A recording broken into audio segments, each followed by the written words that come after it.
Thou art weighed in the balances and art found wanting. That's from Daniel 5:27 in the Bible, and it comes from the continuity of phrases where you say you've been weighed, you've been measured, and you've been found wanting. Essentially what this saying is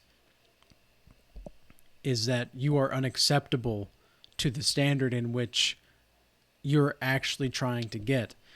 Many people out here in the world, they want what they want, but then they allow their pride to hold them back. They're held back by their pride. And if you're a person that can remain unbothered by the opinions of others, where you can remain in balance with yourself, and it's not even like you're not even balanced necessarily. You're just capable of the ebbs and flows of life. I don't really necessarily believe in balance, because balance means that everything is perfect to some degree. And a lot of the times, people that claim they want balance, what they really want is comfort. They really want comfort. And I don't like hearing balance a lot, because if we don't have some kind of form of friction or some kind of form of trial in our lives, we're not going to be able to learn and experience growth in the way necessary for our own self-improvement and self-development and our self-awareness. And something that I've noticed as like the higher I climb in the ladders of not only success, but also just in status levels as well, I'm noticing that I have to be more careful and more self-aware with how I move. And this has become ever increasingly present for myself over the past few months. Like the amount of action that I've had socially, you could say, as far as just building who I am in, not just on YouTube and all the other social media platforms, but in my community as well. Even though I don't really talk much, I've definitely developed a reputation, which I'm sure you all have at some point as well. There's a certain kind of reputation to your name, and I've had many people try to slander me. I've had many people try to, particularly with narcissists in the past. I'm very familiar with the smear campaigns, you could say. I'm very familiar with that kind of thing. And I saw in one of the comments that I had recently, when I mentioned that some of the stuff that I'm talking about, I'm risking myself to some degree. And people were like, well, the comment said something like, well, it sounds to me like you're talking about hippie stuff. Like, how is that risking something? And that's a fair question. But the reason that I said that, and I still hold that to be true, is because you begin to see the really dark sides of humanity the more that you level up. And then the more that you level up, you realize that you're not really playing against people that are in the matrix anymore. Like, you're playing against people that run the matrix, or that are also fighting against it, so to speak. And so this is why it's very, very, very important for you to remain self-aware and to move accordingly, because you have to be calculated. You have to be strategic. You have to move a certain way. You have to be around the kinds of people that are aligned with your morals, principles, and values. Else you're going to be holding yourself back, because they're holding themselves back already. Most people are holding themselves back, or they're doing things that are counterproductive to their life. And it's not really entirely their fault. They just don't even know what they're doing. Like, they don't understand what they're really doing. And even though when I was in my early 20s, I'm 27 now, even when I was in my early 20s, and I had an idea of what I was doing. I knew that I was doing something different compared to everybody else. At the same time, I knew that there was a lot for me to learn still, because there was just something wasn't quite adding up. I was being found wanting in myself. I was wanting something different. I was wanting something more. I was weighed, I was measured, and I was found wanting. Something about myself was not acceptable to myself. Like there was just something that was just unsatisfied within my soul. And I still have that to some degree. And the reason being is because I'm not done. I'm not done with my work. I'm not done with what I'm here to do. And I've been thinking an awful lot about where to go. Like where to go from here. Where do we go? How do we remain unbothered by people that want to bother us? Because a lot of the times people are, I'm sure you're familiar with gang stalking to some degree, or at least if you're hearing this for the first time, what gang stalking is basically people trying to disrupt your lifestyle or just your life in general, whether it's just sending you negative energy through mean mugs and they're consistent. Like there's certain kinds of people that are trying to disrupt your plans. They will spread lies about you. They will gossip on your name. They will slander your name. This all kind of comes back to the smear campaign with narcissism. And the smear campaign with narcissism that I experienced personally was with my immediate family and the extended family as well, but more so with the immediate family. And that was a very weird time for me. And I'm hesitant to talk too much about it, strictly because this is YouTube, and I don't know how much detail I want to provide. But all you guys really need to know, I suppose, is that going through a smear campaign with the family, within your family unit, it hits different than like with friends, because I've had stuff with like friends and such before that, and it was very much different because it felt like your own blood was trying to destroy your growth, and you thought to yourself how could you really want this? Like, do you really want this? Like, the mental health of what's going on is breaking my heart. Like I don't see any of these conversations that I'm having with these kinds of people panning out in a way that benefits either party, either person in the relationship, that is. So it's like, well, then what do you do? How do you talk with people that are trying to destroy your life intentionally? And the way that you do that is by like humility. It's making sure that you move properly and according to the way in which you need to move. Look, if you are around a toxic environment, you're either going to, number one, pick up on those toxic traits yourself, and you're going to become more whatever they are because you're just around it.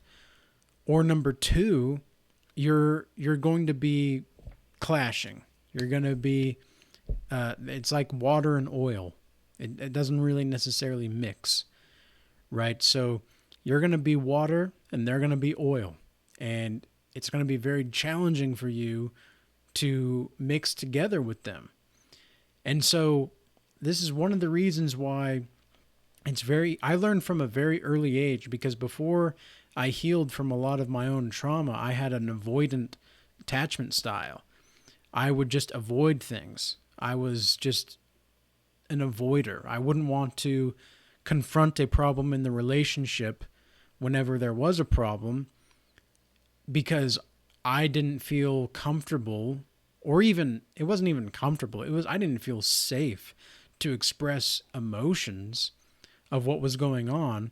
And so I had to learn throughout my early 20s how to really understand my emotions, because I had like The way that I think about it is like I had a shelf of emotions all like wrapped in bottles. Like they were all like and they had the cork in it. And so when I actually opened up one of the emotion bottles, it was like all of these, like everything just popped out of proportion. And there was no centeredness, there was no groundedness. So I had to learn how to do that. And I had to learn that on my own. I had to learn that through meditation specifically. I learned that through understanding and naming my emotions. That was very important. And I knew God hated pride. Well, maybe I shouldn't say hate. No, I think that's the scripturally accurate. God does not like pride. And the reason he doesn't like pride is because pride is I would say, what's the word here? It's implying that you are you are idolizing yourself to some degree, more so than God, and you're thinking about yourself more so than you are the Most High. And you might think to yourself, well, why does God want to be and need to be worshipped more than me? That's a fair question. Like if you're not someone that is having faith, that's a decent question. Why does God want you to worship him more instead of yourself? Well, it's because when you give the glory and the praise to God, your life automatically gets better. Has anybody else noticed that? Like, there are a lot of people that have egos that have had great lives, but one in particular that comes to mind is Conor McGregor, a UFC fighter. I'm not sure if anybody's ever seen this, but Conor McGregor was one of the best UFC fighters of all time. And he, in his prime, was just like fluid, unstoppable force. Like he was just this fluid, charismatic force that just wouldn't be stopped. I mean, he even said in one of his one of the endings of his fight, he said, "I want to apologize," because before the fight that he was fighting, this guy had said that he wanted to ask, or he wanted an apology from Conor McGregor about talking about his family or something. And Conor McGregor said, "I want to take this time to apologize to absolutely nobody." And it's like the Irish fans screamed in triumph, and you know, in the moment, because he had won that fight. So in the moment, it was like he really understood himself. He was really feeling himself, you could say.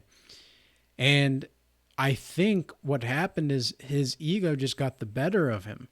Because when he fought Khabib, or Habib, however you want to pronounce it, it was either a year or so later, or 2 years, whatever it was after that, when he fought Habib, and Habib is a Muslim, and he's a very devout, very, very, very devout religious man.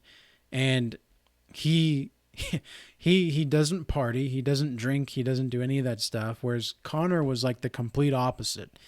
Conor was all about the money, he was all about the fame, he was all about the confidence, because he was a rags to riches story, right? And Habib was more of like, even at the weigh-in of the Conor McGregor fight, he pointed to himself and he said, well, he didn't even say anything. He just pointed to himself and he nodded his head no, and he pointed to the heavens and he nodded his head yes. It just goes to show that he was giving praise to God in that moment. And then he ended up winning the fight. He ended up winning the fight against Conor McGregor. And I actually have more respect for Habib than Conor McGregor, simply because Habib is just, in my opinion, one of the most efficient, not only just as a fighter, but just as a person. He is just an absolute humble beast of a man. Like, that is just a guy that just says it how it is. And he but he's doing it in a way that he like doesn't swear, but at the same time you feel threatened by everything that he says. Like he's just but he's also giving praise to God while he's doing it, and you're just like, wow, this is another kind of man. Like right here, this is another kind of man. And it's because I can see with my own two eyes that God has given him some form of grace that is beyond something else, beyond anything that I've ever seen in a man in the UFC specifically. I mean, he was the epitome of what martial arts ought to be, in my opinion. He always respected his opponents. He he never really trash talked. Like he never really tried to like downplay the person as a person. Because that's one thing about a lot of bullies and people with a lot of pride and narcissistic people is they try to put you down for who you are. Like instead of just like, and they try to make jokes or everything like personal attacks. They might say, "Oh, it's just a joke. It's just a joke." But then in your heart, you're like, "Well, it didn't really feel like a joke, That didn't really feel like a joke." So that's why I like to make jokes that are non-personal. I tease people, but I tease people based off of generalities. I would tease people based off of their generalities. I don't like to tease a person because of who they are. Like if a person has like crazy teeth or something, I'm not gonna say like like if they have really whacked out teeth, they have a big buck tooth or whatever. I'm not gonna say anything about it, but but maybe I would ask them about their ancestry, and then I'd say, oh, that explains that because the Vikings, they always got into fights, or I don't know, something stupid. You just like, I don't like that example actually, now that I say that, but you guys get the point. You're not saying something that is in direct correlation to the person himself or herself. It's more about the generalities of like the background. Like it's just you can say stuff that is just more general, that doesn't have to be personal. And that's one of the reasons why people with pride and excessive arrogance are they're not really confident. They're not really confident. They can come off as confident as hell. Like, man, they really can. They can really fool you if you are naive enough to believe them. And if you're naive enough to believe them, then there's probably something going on that you need to address in your own life, because obviously you were naive enough to believe a mild form of psychopathy. So something with you needs to be shaped up. But overall, the message that I want to get across in this is that a lot of people are just distasteful in their choice of how they operate in life. And even if you're not like the most successful or wealthy person in the world, because I sure as hell am not yet. Like I'm just going to strive. I'm going to shoot for the stars. And I know what I'm capable of, but I also know that a lot of the times my messaging is not going to be attractive to those, or even wanting to be acknowledged by those that don't want to hear it. But here's the thing. I don't really care if you hate me. I really don't care, because I know in my heart that God loves me. And that's part of the being unbothered that people don't like, is because you know God likes you. You know God approves of what you've done. Otherwise you wouldn't have been able to go through those trials and come out the other side a stronger person. Specifically, this like going through certain trials or trauma is more, this kind of message that is more directed toward men. I don't think women need to go through trauma. I really don't. The woman is delicate. And I don't say this in a way that's demeaning. I mean it sincerely. women are supposed to be delicate creatures. And we're supposed to, as men, treat the woman like a woman. And that's what she wants. She wants to be treated like a woman. And it just is so sad to see so many of these women out here that are excessively prideful, that are highly entitled. They just haven't been told no enough. And so when finally someone says no, they they go into shock. They can't believe it. They genuinely cannot believe someone told them no. I've said this before in videos a while back, but I told a woman no several months ago. I guess it was almost half a year now since the new year, but it's almost half a year ago I told this woman no. And she told me that I was the first man to ever tell her no at 25 years old or something. It's like, what the hell? You've never been told no? Imagine walking the earth for 2.5 decades as a human being that has never been told no. That's crazy.